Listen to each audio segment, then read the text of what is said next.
Hey everyone, Walter Crosby with Helix Development, your host for Sales and Cigars. Got another episode today that is the international theme this week. I seem to be recording guests from outside of the United States. Irina is with a company called Track Mage, which supports the ecommerce community. She's from Bulgaria, so it's my first Bulgarian guest. And you know, her software company is created in a sort of an entrepreneurial way. She solved the problem for a business that she was starting and didn't really understand in that moment that she had created another business. And that's where this sort of was born from, that they had built this software to serve their needs and realized that, you know, what entrepreneurs do is solve problems. And that's what she's doing. She's growing this business, provides a great experience for customers. So if you're in the e-commerce business or you just want to learn about it, go grab a cigar, a cocktail, strap in for another fun episode of Sales and Cigars. So Irina, I really appreciate you taking some time out of your schedule to join us on the podcast. Thank you. Thank you very much for having me here. I really appreciate it. Looking forward to it. So you're my first guest from Bulgaria, and I'm always just curious, like what it's in the afternoon here in the States. What is it? It's got to be fairly late there, right? Yeah, it's almost 9 p.m., but if you work with US customers, this is the normal hours. So you do what you got to do. Yeah, of course. I adjust. Okay. So let's jump into, can you share a little bit about your journey professionally, or how you got to become an entrepreneur and the companies that you have, and share a little bit about that? Sure. And I started in sales. It's a coincidence, or maybe that was destiny. So first job that I got was sales in I was selling bottled water to offices, a lot of those. Yeah. The big bottles? So after that, yeah, those 19 liters. And we were also supplying the coolers and like other supplies like coffee. We didn't supply cigars, unfortunately, just everything that was related to coffee and drinking. And cups and... Right. Okay. After that, for a year, I sold frozen berries in bulk. That's where I got to attend some conferences in Paris and in Georgia, and it was a really interesting position because I never thought that we were very good at exporting goods. So the frozen berries actually were probably one of those rare items that were not imported but exported. What kind of, like raspberries, strawberries, blueberries? Actually, blueberries, the wild ones, because they have like the heightened. I don't remember that. It's been so long ago. I just don't remember. But the thing is, they have the. Okay, let me probably skip that part because I wasn't very good at that. Just pitching the berries, that's what you can get from there. I wasn't very good. We'll edit. My fellows will edit that out, so we're good. So you sold some frozen berries. What was the next piece in your journey? Yes, and the next piece of my journey was this entrepreneurial leap. At some point, I just got very sick and tired of working with a boss, working in a company, in an office. And I thought that I was designed to be something bigger than that. And that's when I got married and we moved with my husband to China to start the first business there. Wow. Yeah. We didn't speak Chinese, don't misunderstand. We didn't even understand what we were getting into. We only wanted to find the best suppliers, the best prices, maybe the cheap iPhones, the proverbial cheap iPhone that we can resell and get a lot of, earn a lot of money. But that was a delusion. We didn't know what we were getting into. And we figured it out in 2.5 years that we spent in China. Our original idea was even much more abstract than that. We wanted to become digital nomads, but that was way before COVID, way before remote jobs were available. We just wanted to work online. And that's where we met the reality of business, where you have to get sales or die. Because it doesn't matter if you have the best suppliers in the world, if you have the best prices, if you don't have a buyer for that product, you don't have a business. Got to exchange some kind of currency for the goods. Yes. And also you have to establish a trustworthy relationship with those buyers. Because when we came to China, we didn't have any partners back in Bulgaria or anywhere in the world. We had to start from scratch. We had to reach out to people and offer them to buy the goods for them, like on behalf of them, to source the goods from Chinese suppliers. And that was a challenge. Yeah, at some point there was this interesting endeavor where we actually we reached out to an enterprise level customer. They had a community and they were really big on traffic, and they wanted to sell merchandise. The first conversation went something like, yes, we're interested, show us some goods that can be ordered. Great. And later they just flew to China. They went to all the plazas and the markets. They couldn't find any goods. They went back. And when they contacted us to become their supplier, that was like the funniest, like roundabout way how the prospect got converted into our customer. I see. Interesting. But that's a big entrepreneurial step. One, to get married and then move to a country you don't speak Mandarin, I would imagine. Yes, I don't. I still don't. I understand some of it, and I can, like, I remember the phrases. But I never got to become fluent or become at least understandable. Even basic Mandarin is still Plus, rocket science. The Chinese do business in a unique way. They have certain customs and cultures that are important. Just the way they handle business cards is important, and how you treat each other with respect is an important piece. Yeah. So that's a whole different ball game from some cultures, at least here in the States. Yeah, definitely that's important if you are working face to face. But since we were in the age of technology, we were working online and we were buying the goods through Alibaba. This is the Chinese version of Alibaba outside of the world. Yep. Because actually, Alibaba doesn't have anything to do with Alibaba and 40, how are they called? It's a separate, it's not the same one as within the country. What the rest of the world sees is different? Yes. They have way more variety of goods, better prices, and you have a selection of some of those suppliers that are not doing any export. So you can just find everything there. And the thing was, when you are working online, nobody knows that you are a cat. That's what I could tell. So when we were just presenting ourselves as Chinese buyers, we were communicating in Chinese. We were using translators.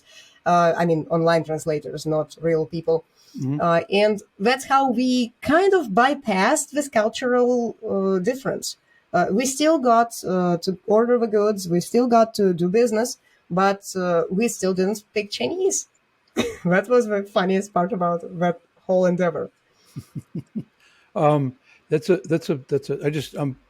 flabbergasted by that's just a big step, and it takes a lot of guts, as we say, to take on that entrepreneurial piece. So, and how has that helped you where you are today with your current business and you had a little software piece as well, right? That you've moved into. Can we talk a little bit about that? Sure. I wouldn't call it little, but it's an understatement. The thing is that after we left China, after we left our warehouse, after our premises, all the infrastructure back there, we still had the software. The software that we developed for our own good, that we used for managing the inventory, fulfilling the orders, and then notifying the customers about their purchases. So we already had all that built. And after that, we kind of recovered from the first business attempt. It didn't happen overnight. We recovered for 4 years. And then we decided that we should do something with the software that we had. We can repurpose it and offer it to a variety of e-commerce businesses. And that's how we knew all the logic up front, because we were there. We packaged the goods, we communicated with suppliers, and we managed the supply chain. So all that stuff was already understandable. In a lot of cases, I see that businesses get started by marketers who don't understand anything but marketing. But a true entrepreneur, and I think you're the perfect example of this, is that you figured out a problem that was happening in business and developed a solution to it, and then realized, wow, there's a lot of other people that have this problem. So you could actually go speak to a specific problem that other people were having because you experienced it, share your solution and be able to add value. I mean, that's really what entrepreneurs do is solve problems. Sometimes we back into them, sometimes we run into them by accident, and sometimes we create them. But I mean, you said repurpose, but you created another whole business out of that idea of solving one problem, because you said to solve those all for yourself. Absolutely. And another thing that we discovered is that most of the businesses, they overlook this entirely, or they build their own home-built solutions. So most of the time, Track Mage is competing against an Excel spreadsheet or against some kind of like homemade automation that the IT department built when they had the time. And then it just doesn't provide the same kind of experience for the customers, or it doesn't provide this robust analytics and other functionality that the businesses actually need. They don't even know that they need it. But when they are lacking that, they don't have the intelligence or some decision power that comes from understanding what's actually happening. So maybe we should just explain a little bit more about Track Mage, the idea is, I think, simple, but you take it to another level with the amount of information that's available and the level of service that you're able to deliver for your clients, and they're able to deliver to their customers. But can you talk a little bit about the details about what that looks like? I would start from the beginning, like what Track Mage is, and then what it does, and like how is it producing the value for the customers. So remember how when on Amazon you order a product, you always get the information about like when the package is getting to your doorstep. You get all the notifications about the order status, and after that you get asked to leave a review. And during all this time, when you come back to Amazon, you also see additional products that you can buy on Amazon, and that all kind of seems seamless. When you come to standalone stores that are built on Shopify or WooCommerce or whatever other platform they're using, you don't typically encounter that kind of service or that kind of visibility or transparency with your order. Sometimes on the funnels, you buy something, and then in a month it shows up on your doorstep. You never knew that it's going to show up. And if you were tracking all those purchases, you could even get worried and reach out to the customer support, just asking like, have you shipped the order or not? Right. So, so Track Mage basically has all this functionality that comes after the buy button, after the purchase takes place. And that's what creates this post-purchase experience with multiple touch points. So what we discovered is that there are multiple marketing opportunities that businesses overlook, and they simply ignore the necessity for the customers to know where the package is. What we noticed is that the customers, when they don't know where the package is, they reach out to customer support, they start filing some refunds or chargebacks, and they usually just raise all kinds of chaos. Sometimes even on social media, they just start to call out the brands. Yeah. Well, and what we noticed is that all this energy could be redirected to something positive. Because if you give the customer a venue, a tracking page where they can see their product and how is it traveling to them, what you also will get is the eyes back on your store. So you don't redirect them to UPS, FedEx, or DHL. You redirect them to your store. And then you show them additional products just like Amazon does. But instead of Amazon, on Amazon, they could be looking at your competitors' products just as well. But in your own store, they will be looking at your products. And this is how you get those extra conversions, even when the customer is just waiting. Because you're giving them a better better customer experience, that so they're not wondering what's happening. You're keeping them informed. They can check it when they need to. But as they come back and look, you're able to show them other product, other upsells, or other tangential products that they're able to see. So you're bringing that high level of technology for that small e-commerce business, that where they don't have to go into Amazon to get that. They can do that much more without somebody dipping their hand in their pocket, right? Yes. You give them a similar experience without the heavy cost of having a reseller do it. That's an amazing a service that a smaller e-commerce company can go acquire without having to build all that out or even know how to do it. You just turn on your service and you fill out some forms, and I would imagine you're able to help them. You're able to help them understand what else they can do from a marketing perspective. You're giving them a little coaching to a certain degree. Is that fair? I would say that during the demo, if the business is of a sufficient size, we definitely will offer some consultations with our specialists, and we're going to be helping to build out their emails and their post-purchase experience. So there are tons of opportunities in the post-purchase experience to get extra sales. And besides that, there are also other benefits to having the post-purchase experience, because you lower your costs of customer support, of dealing with all those negative, fulfillment problems. Mm-hmm. An example would be if you are in a dropshipping business and you don't have the inventory, you always rely on your suppliers to ship the products on time.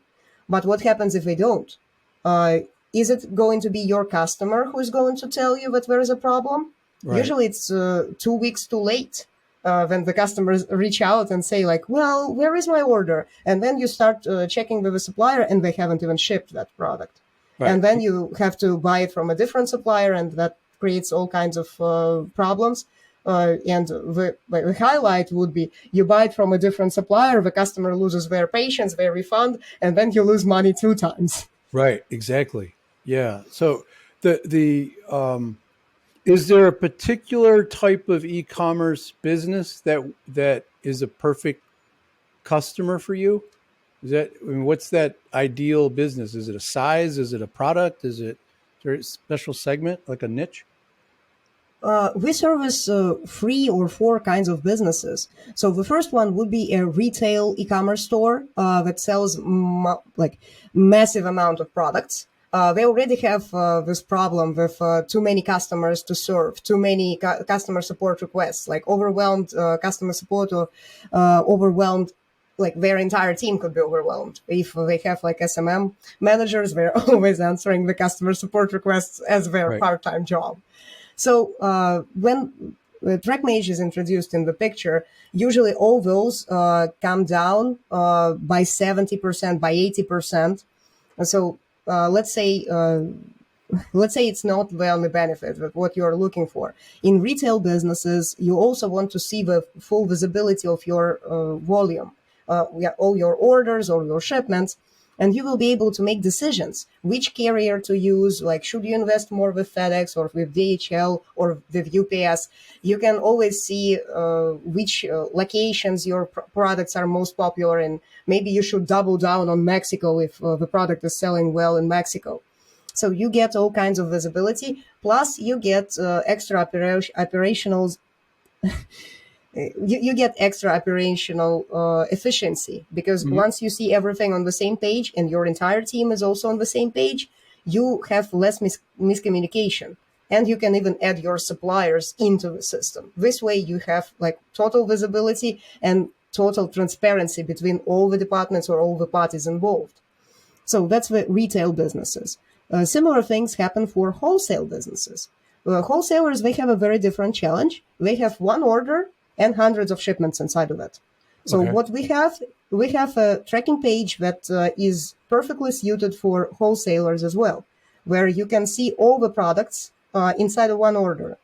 And you don't have to send your customer, let's say, 100 notifications about the shipment being delivered. You just send them one notification and they will be able to see in real time how the packages are getting delivered. So say goodbye to Excel spreadsheets or homemade solutions where you have to sync Sure. some fields from your CRM to ERP to whatever free letters software you're using. You're saving them time, which is money, right? And you're providing a better customer experience for their customers, right? So you're the ROI on what you're delivering just for those two market segments, I mean, is got to be 2,000% of an ROI over what they're really saving with, and just the data to be able to make better decisions. That's incredible. Yeah. And besides that, we have like the cherry on top. We have the reviews. Because when you look at your data and you see how well the packages get delivered, that's one thing. But when the customers, they start leaving 5-star reviews all the time, and you get a lot of endorsements on social media, that's when you really start to feel that you're doing the right thing. So what Track Mage does, it sends a notification about after the delivery takes place, it sends a notification to ask for a review at the right time. What we have seen is that the conversion to a review is close to 20%. From 10,000 shipments, you can get 2,000 reviews. Okay. And that's 5 times higher than the industry average. I was even asked by one of the e-commerce marketers if the reviews were incentivized. No, they were not. They were just perfectly timed. When the person received their package, they opened it, and then they are really, really excited about the product. And that's when you ask for a review. Yeah. Not sooner, not later. Timing, right? Like right when they're happy, smiling, and excited. That's and you know that because of when the package was delivered, you can time that almost within a few minutes. It's amazing. Yeah, So absolutely. let me ask, you have it's a huge market that you can go after. And you started out in sales, and this is a sales podcast. So can you talk to me a little bit about that? How you approach sales, how do you approach your team in this with this business, because it's really a software company. Yes. That's international, right? I mean, you're everywhere. Is that fair? Yes, it is. And our team is pretty widespread as well. So we have around like 5 or 6 countries present on the team. We work completely remotely, and that's why it's possible. And the variety of names we have on the team, like it's it's incomparable to anything I have ever seen. Yeah. Just like Faisa, Badr, Irina, Funda, just to understand like the names. Yeah, just to name a few.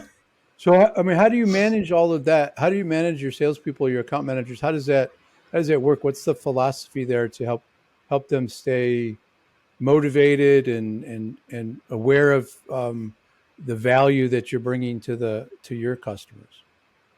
Well, the first thing that we do with the salespeople is rigorous training and knowledge transfer, because it's very hard to understand what the business does if you haven't been there. So we try to select people who have e-commerce experience, or if they had their e-commerce store in the past. That's the best.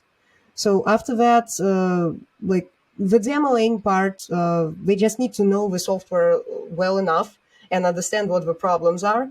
We have a breakdown of multiple questions that we can ask to understand what kind of business model they are looking at.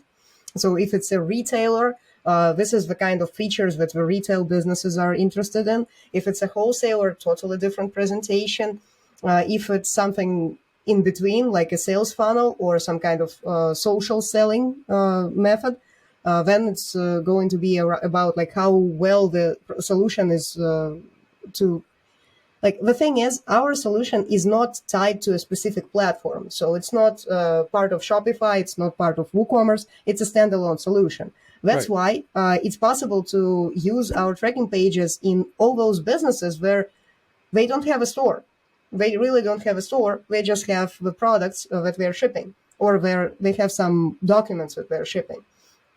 So that's where we start, like with from abstract layer, and we show them how beautiful their tracking page is going to look. That's But the you're, first thing that prospects but you're respect. teaching the salespeople to ask good questions about making sure that the customer understands that you understand where their problems are, so that when you do eventually get to a demo, you're showing them the pieces that actually matter to them. And then there's a bunch of bonus value that they get just because of the other features that you have in there. But you're teaching the salespeople to talk about value and the solutions that matter to your customers rather than just blanket features and benefits, which is a gives you a huge leg up in the marketplace. We actually focus on listening first, because the prospect usually just tells you blatantly what they want and why they got on the call in the first place. And if you listen well enough, you don't have to even go to the standard sales pitch. We are very flexible with the presentation that we have. Like we can go from one slide to another, just depending on what the prospect shares. If a prospect says like, oh my god, my customer support is killing me, like I'm overwhelmed, like okay, great, so where is evidence that the customer support requests they're going to go down around like by 70%, da da da da da. And from there on, we focus on that angle, and that you can add all your customer support specialists to the system, so you don't have to even pass any information to them. They will always see the information in the Mm-hmm. system. So So we just go from there. Yeah. so you're really addressing exactly what they've told you. I and that's a huge mistake that companies, especially software SaaS companies, that they're so focused. The salespeople are so focused on doing a demo without doing a really good job of understanding, listening, as you said. Teaching salespeople to listen is, I don't care if you're selling frozen berries or if you're selling software. If you don't listen to your customers, you're going to be at a disadvantage, and you're going to make assumptions. And I think it's a great value. Are you, from a growth perspective, is that, I mean, what's your, as an entrepreneur, kind of what's your plan? Are you planning on just growing this for the next 5 to 10 years? I mean, what's your plan with the company long term? Well, I guess we're still going to our first $1 million. So I wouldn't say that this business is really big right now. Like it's not small either, but we have our growth goals. So after that, like I haven't thought about exiting the business right now, or I haven't thought about being acquired by other companies. Maybe we will go to acquire other businesses in a similar categories or sub niche categories, because that's an interesting idea to really work around. Sure. Yeah, and That's then yeah, But you're still having fun growing this business and expanding it to various markets right now. So the growth is there, and you're just gonna go where that goes down the road. You don't have a specific plan yet. So um, yeah. it's a great story. I love it. Um, let me ask this: does Irina have a relationship with cigars, past or present? I wouldn't say that I have any personal relationship with cigars. My father used to smoke, and he loved like Cuban cigars. My most vivid memory that's related to cigars is a scene from J.I. Jane, Okay. there is a colonel, and he's smoking, and he's saying that like is the shape of my cigar offensive to you? That's Mm. when I understood that something is up there, like with the translation, because the translation in Bulgarian was awful. I couldn't understand what the conversation was about. Only later, when I learned English, when I rewatched that scene, like that's what he was saying. Okay, Uh-huh. It's a little Freudian, wasn't it? yes, yes. Yeah. Yeah, there is a connotation there that Sigmund Freud helped uh, create. I try not to think about that stuff when I'm having a cigar. But that's I appreciate you sharing that. So if somebody's interested, if they've got an e-commerce business, large or small, and they want to learn more, what's the best way for them to engage with the company? I believe they should visit trackmage.com. That's our main website, and they can schedule a demo. Then we will show all the features that are relevant to their business. Because we don't mean to to bore them to death with just listing all the features that we have. We're going to tailor the presentation basically to their needs, and we will be able to help them to configure all the tools. With WooCommerce or Shopify, they can find the apps themselves and just install them in one click. And then later, the configuration is going to happen semi-automatically. And Okay. if they need assistance, they can always reach to customer support. We're always there to help and support. So we'll have the website and LinkedIn and your various social media links in the show notes. But if you're in the business and you, I mean, you're giving them an Amazon experience without having to have Amazon in your pocket. It's a great, I don't know, to me that's just Amazon does a great job. I got deliveries every week, but being able to deliver that for the small guy is what you're doing a great service for those smaller e-commerce companies. I think that's a wonderful entrepreneurial objective. So great job. Thank you so much for staying up a little later and being on the podcast with us. I appreciate it. Yeah. Well, I really enjoyed this conversation, and we could talk more and more about everything that's related to e-commerce and sales, because both are my favorite topics. One of the things that I remember about sales, like if you're feeling down, go out there and sell something. This is the Hmm. best remedy. Just, It I really always is. stick by that Go have motto. success. Exactly. Yeah. Awesome. All right, Irina, I appreciate it. Thank you. Thank you.